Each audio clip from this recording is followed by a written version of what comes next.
மேட்டர்னா இறைவன் எங்கேயோ இருந்து ஆசீர்வாதம் பண்ணல, உங்களுக்குள் இருக்கக்கூடிய இறைவன் வெளியே வர வேண்டும்.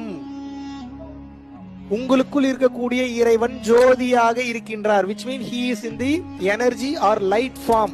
லைட் ஃபார்ம்ல இருக்கக்கூடிய இறைவன் உங்க புருவ மத்தியத்துக்குள்ள இருக்கிறாரு. இப்ப கரை படிந்து இருளில் மூழ்கி இருக்கிறார், ஆசைகளில் தவித்து கொண்டிருக்கிறார். அவர் ஆசையில தவிக்கல, உங்க ஆசையில வெளியில வராம கஷ்டப்பட்டு இருக்கிறாரு.